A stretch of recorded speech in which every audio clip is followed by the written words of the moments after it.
नमस्कार, आप देख रहे हैं नेटवर्क लाइव और मैं हूं आपके साथ आदित्य गौरव। अभी हम पश्चिमी चंपारण के नौतन बैरिया विधानसभा में मौजूद है। आपको बता दें कि आज बैरिया बाजार के पास विजय चौधरी के आवास पर वीआईपी पार्टी का प्रेस कॉन्फ्रेंस हुआ, जिसमें महागठबंधन की तरफ से जो उम्मीदवार बनाए गए हैं अमित गिरी भी मौजूद रहे। कांग्रेस की तरफ से उम्मीदवार बनाए गए हैं, परम शिव भक्त कहे जाते हैं।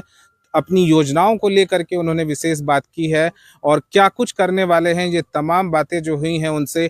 आइए आपको बताते हैं प्रेस कॉन्फ्रेंस में क्या कुछ चर्चा हुई है। कोचिंग एक शॉर्ट पीरियड का काम है और स्कूल में बच्चों का सर्वांगीण विकास होता है, तो कहीं ना कहीं स्कूलिंग की जो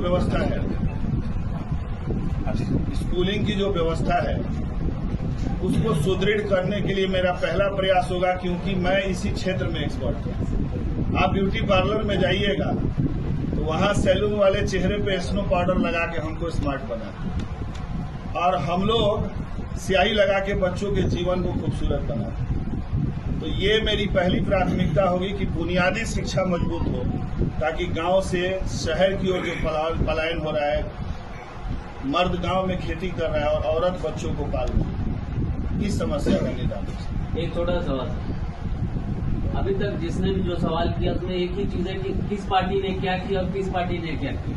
आप नया चेहरा है और बिल्कुल ये मतलब शिक्षा से जुड़े हुए हैं। सिर्फ सीधा और छोटा सा सवाल का एक छोटा जवाब चाहिए। पार्टियों ने क्या किया क्या नहीं किया उससे हमको कोई मतलब नहीं। आपकी विचारधारा, आप अगर जीत के आते हैं तो नौतन बैरिया के लिए आपके जो सर्वांगीण काम होंगे वो उसका एक ब्यौरा छोटा सा। देखिए, 20 वर्षों से मैं शिक्षा के क्षेत्र में हूं और इन 20 वर्षों में मैंने नौजवानों के लिए काम किया। गांधी ने भारत के लिए काम किया तो वो भारत के नेता थे।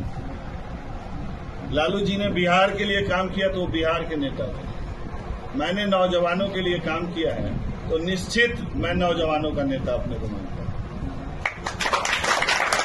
अगर मुझे अवसर मिलता है तो मेरा सबसे पहला काम होगा कि क्षेत्र की बुनियादी व्यवस्थाओं को, जैसे सड़क, पुल, तटबंध, सिंचाई, इसके लिए मैं अपनी जनता का आवाज जो है सदन में उठाऊं और बहुत मजबूत तरीके से उठाऊं। बाकी हमारे नौजवान साथी, आप देख रहे हैं यूथ जो है बिखराव की स्थिति में, नौकरियां होती हैं लेकिन एग्जाम कैंसिल हो जाता है, बार बार बच्चों को फॉर्म भरना पड़ता है, बार बार एग्जाम देने जाना पड़ता है। डोमिसाइल नीति नहीं लागू होने के चलते जो अभी टीचर की बहाली बीपीएससी से हुई है, उसमें आधे यूपी के लोग और दूसरे प्रदेशों से लोग आके यहाँ जमे बैठे हैं और हमारे बच्चे सड़क पर घूम रहे हैं। तो हमारी पहली पहल होगी कि कैसे हमारा युवा मजबूत हो। उसके लिए हम लोग स्पोर्ट्स सेक्टर में भी काम करेंगे, एजुकेशन सेक्टर में भी काम करेंगे और नौजवानों की आवाज बनके जरूर सदन में हम इन चीजों को। अच्छा, जिस दिन आपका टिकट कंफर्म हुआ उसके अगले दिन से ही आपके पार्टी के कार्यकर्ताओं ने आपका विरोध करना शुरू कर दिया, उस पर क्या कहिएगा? सभी मिल रहे हैं, दल है, परिवार की तरह होता है और परिवार में जितने लोग होते हैं, अभी छठ पूजा आ रहा है, अगर एक घर में 4 भाई हैं तो वो चारों चाहते हैं कि सबसे ज्यादा माता पिता हम पे ध्यान दें। तो सबको उत्साह होता है कि हमें अवसर मिलना चाहिए और पार्टी की एक बहुत समृद्ध कमेटी होती है जिसमें बहुत योग्य और बहुत दूरदर्शी लोग ये निर्धारित करते हैं कि प्रत्याशी किनको बनाए कि सीट निकल के आए। ऐसे तो मेरे सब भाई योग्य हैं, मेरे सभी अभिभावक योग्य हैं, उसमें कोई कम योग्यता का नहीं है, लेकिन सौभाग्यवश मुझे ये अवसर मिला है और नाराज लोग सभी धीरे धीरे अब एक